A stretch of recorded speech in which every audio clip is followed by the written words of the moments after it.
I'm excited to be back for season 3 of the podcast today.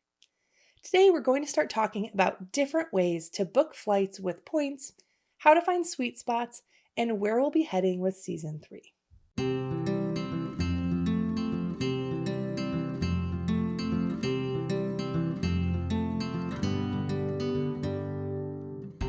Welcome back to Points for Normal People. I'm Katie, and I believe travel isn't just for the rich. I'm here to share easy-to-follow tips to help you supercharge your travel points so you can pay for entire vacations every year. Season 3 is going to be a little bit of a shift for the podcast. We're going to start covering some more intermediate topics and some more intermediate redemptions. If you're a beginner, you're always welcome here. But this information will make the most sense if you've listened to season 1 and 2 of the podcast first, especially season 1. Not only have I been using points for a long time, but I've also been teaching other people how to use points since I started my blog in 2018, so for over 7 years now. In that time, I'm finding I get better and better at teaching newcomers.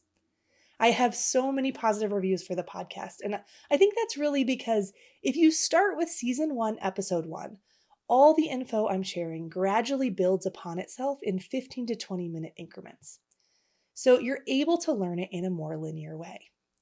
So if you're new, or if you've learned about points in a scattered way and you feel confused, and if what I'm covering in season 3 ever starts to feel confusing, I'd encourage you to go back to season 1, episode 1, to make sure the basics are really solid first. I teach this same information, but in a slightly different order in my free course, and you can always find that at learn.katiestraveltricks.com. With season 3, we're going to dive into the best ways to use your points to book domestic flights. Now, in season 2, I already covered my favorite way to do that, and that's by earning a Southwest Companion Pass and just really focusing in on getting the best prices on Southwest and using that Companion Pass.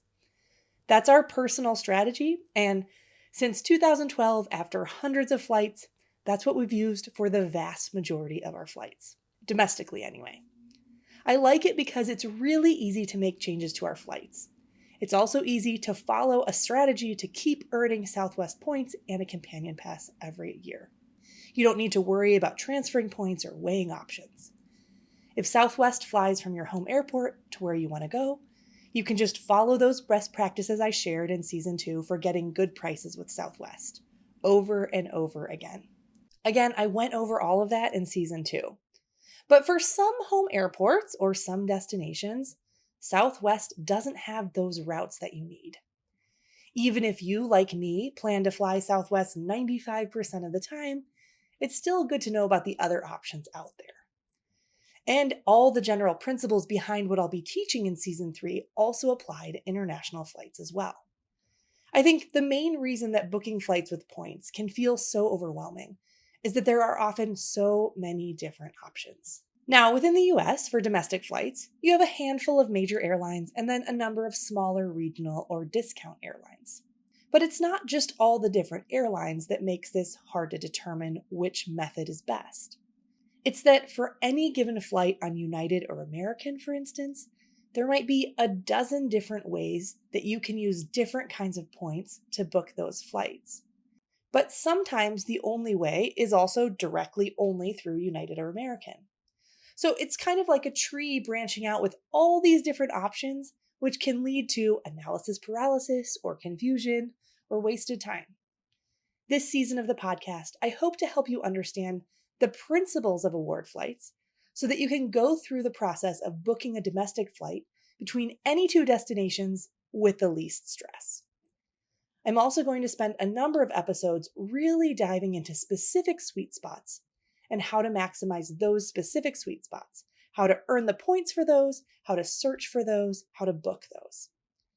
Now, the disadvantage to talking about specific sweet spots is that they can change. In preparation for this season, I've been researching and reviewing to make sure I'm giving the most up-to-date info that I can. It's possible that in 1 month or 1 year, these specifics might change.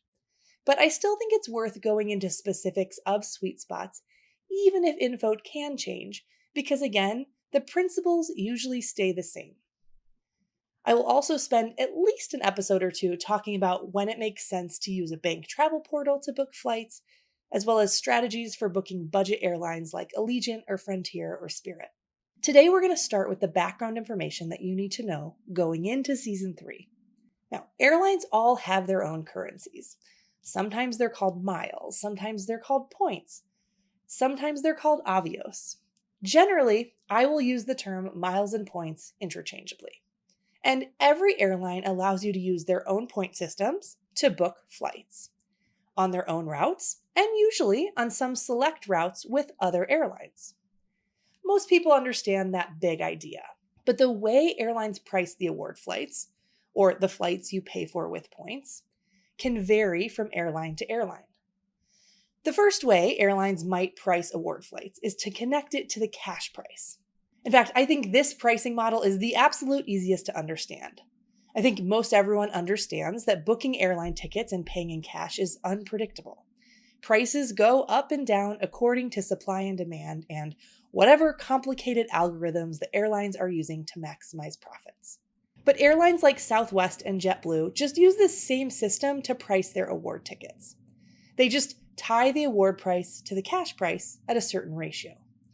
So while it isn't predictable, it's easy to wrap your brain around how that works. One of the advantages to pricing like this is that for both of those airlines, you can use your points to fly on pretty much any flight they have. There aren't any blackout dates or limited awards. It just might cost a lot, or it might cost very little. In contrast, it used to be that the major airlines like United and Delta and American, they all used to have award charts to price their award flights. And these charts were based on zones.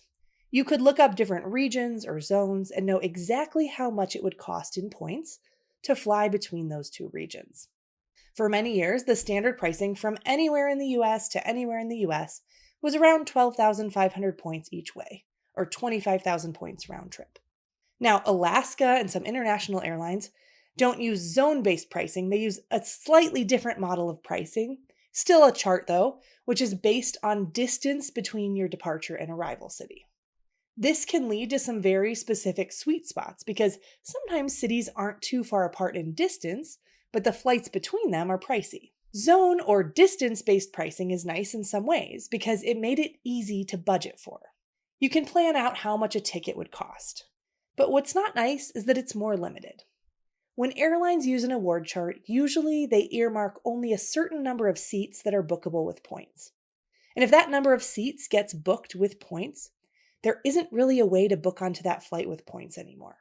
Now, if someone cancels, sometimes those seats open back up to be bookable by someone else with their points.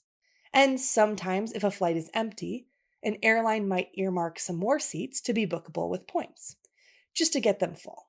And that could even happen really close into departure. And the relative value of using points for these flights can vary a lot because it could cost the same number of points between two places, no matter if you're flying at a peak time or a low season. American, Delta, and United have all switched to a much more dynamic pricing model for award charts. This is what makes those award bookings start to feel even murkier. Now, these airlines all still have what they call saver level awards. These typically are the awards that match the old zone-based award charts that they've now gotten rid of. But they don't guarantee that every flight will have saver level awards available. Even if you book a year in advance, you can't guarantee that you'll get an award seat on a particular route at a low price. Instead, they keep selling award seats on their flights, but just raise the prices according to supply and demand. This can make it a lot more expensive to book desirable nonstop routes. It also means that planning way ahead doesn't necessarily help you. But what can help you is being flexible with your schedule. Now, this is also true for the pricing model that Southwest uses. So for instance, when I was browsing United flights from Chicago to Maui over spring break, if I could leave on a Tuesday, it would cost me only 25,000 United miles for the nonstop to Maui.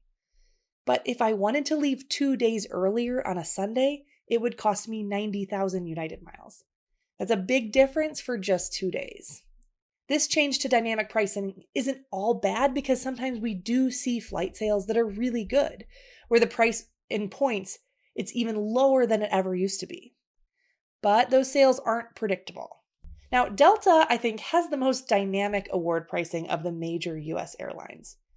And you have to watch out with Delta because their lowest priced awards are also basic economy, which is very bare bones. But overall, again, dynamic pricing means that when there are fair sales for award tickets, sometimes they're really great. So that's the first bit of background information, that there are these different methodologies airlines are going to use to price award flights. It might be tied to cash prices, it might be based on zones, it might be based on the distance that you are going, and it might be dynamic and largely unpredictable.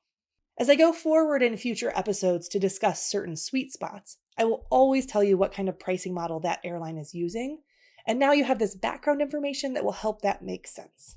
The next crucial piece of background info you have to understand is that airlines have partnerships with other airlines. And those partnerships allow you to use their points to book onto some flights with their partner airlines. Overall, this is positive because it leads to more sweet spots and gives you some more options. Some airlines even charge fewer miles on the exact same route than a partner airline, and that's great. But it also means that this makes our decision tree a little more complicated again, because there are more options to wade through. Now, there are 3 major airline alliances, which are the broad airline partnerships. All of these include 1 or 2 US airlines and then a whole bunch of internationally based airlines. There's the Star Alliance, which includes United as the major US airline. There is the One World, which includes American and Alaska Airlines. And there's SkyTeam, which includes Delta. Some airlines have additional partners beyond their alliance partners. Even Southwest is getting airline partners this year, starting with Iceland Air.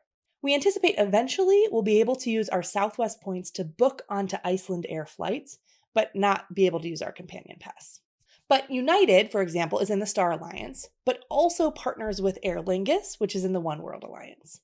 Alaska Airlines is part of the One World Alliance, but also partners directly with Singapore KrisFlyer, which otherwise Singapore is in the Star Alliance. So again, sometimes it's those overlaps that can make it powerful, again, more powerful, but also more confusing. The good news here is that you don't need to memorize all of this. As long as you understand the principles, you can look up the precise information and charts and partners and pricing when you need it. Now that you understand the basics of how airlines might price a ticket in points, as well as the idea that airlines partner with other airlines, the last key piece of background info is simply this. Sometimes using a partner to book onto those US airlines will give you the best deal. Now this, again, it's actually great news because it's generally easier to earn points with internationally based airlines in many ways. As you've learned from previous episodes and previous seasons, there are a lot of bank cards that give you the option to transfer those points to a whole lot of different airlines. But most of those airlines aren't familiar US-based airlines. If you look at the transfer partners for Chase, yes, it has United and JetBlue and Southwest.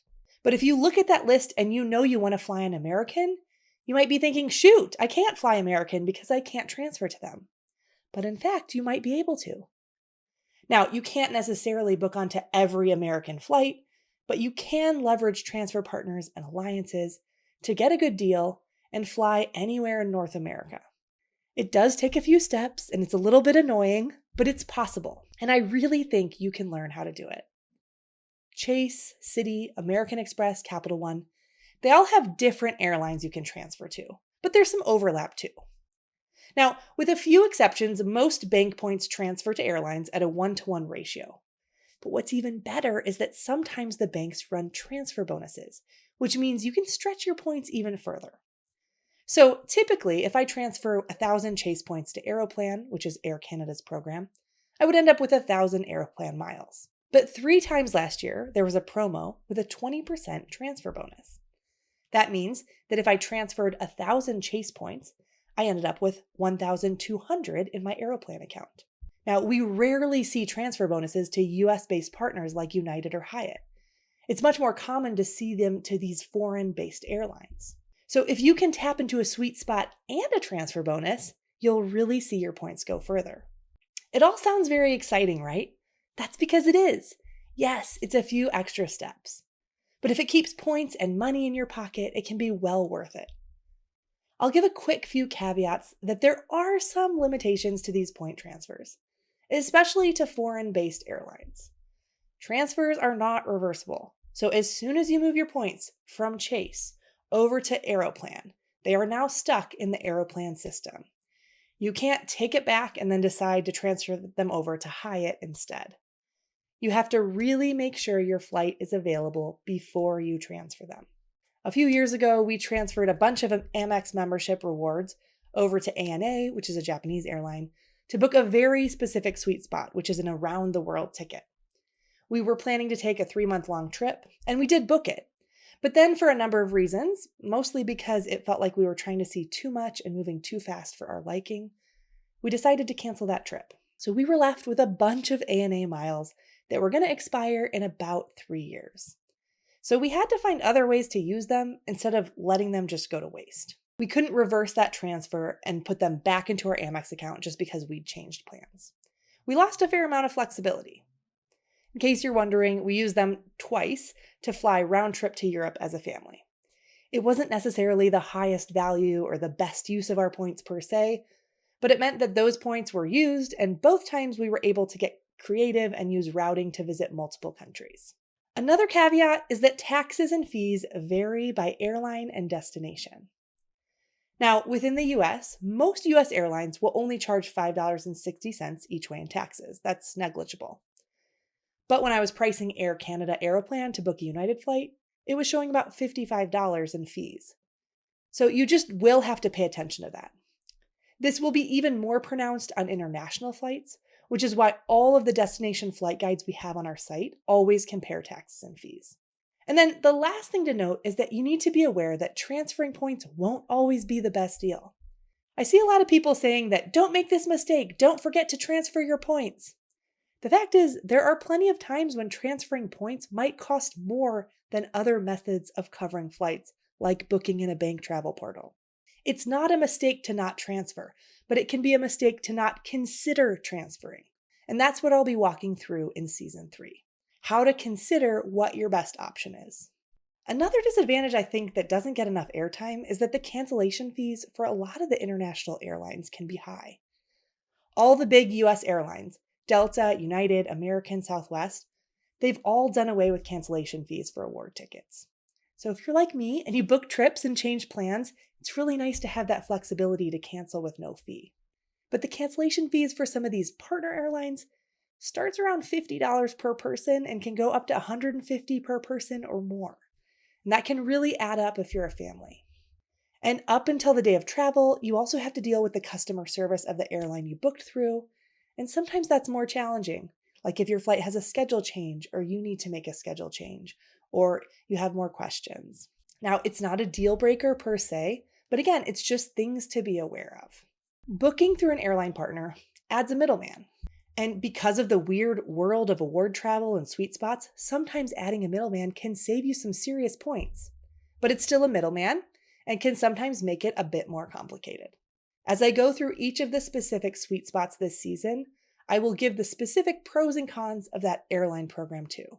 The cancellation fees, the booking process, the pricing, all of that. I'm really excited to share some of the specific sweet spots I have. There's one in particular that's hardly talked about, and it's a great way to book American flights all over North America. We'll get to those details in episode 3 of this season. I also want to admit that this season is going to include a lot more theoretical knowledge for me than hard-earned experience knowledge. I have only twice used a foreign airline and alliance partner to book domestic flights in the US because we're always flying on Southwest. In 2013, I used British Airways Avios to book a flight from Chicago to New Orleans. In 2018, we booked a United flight to Hawaii using Singapore Air Kris Flyer miles. We've had 2 other times we've used US airline miles, like Hawaiian miles to book inter-island flights, and Delta miles to fly a very specific route from Denver to Minneapolis one year. But we happen to live at a Southwest hub, Chicago, and as I've said before, we just really focus on Southwest for our domestic flights. So while I won't have my own personal anecdotes to talk about the process of booking through Turkish Airways or Finnair, for instance, I have done test bookings and my own research to share these sweet spots. This season also probably won't have as many action steps, but I'll include them when I can. For this week for action steps, I'd encourage you to grab my free Travel Points 201 guide, which is available in the show notes. This goes over the basics of transfer partners and includes a cheat sheet that shows the major banks and who they transfer their points to. It's a good reference chart to have. And now, if you have points scattered across a lot of programs, this is a good time to at least take stock of what you have. I mentioned in season 1 that I personally use Award Wallet to track my points. But if you don't want to connect your loyalty accounts to one central location, there are a lot of people who just use a simple spreadsheet to do the same thing. So in that case, you can manually update that periodically. And as I mentioned before, if you're just tuning in for the first time with season 3, I'd encourage you to go back and start with season 1, episode 1, to really learn in a linear way. Thanks so much for being here again with me for season 3, and I look forward to unlocking more of these secrets of travel points together.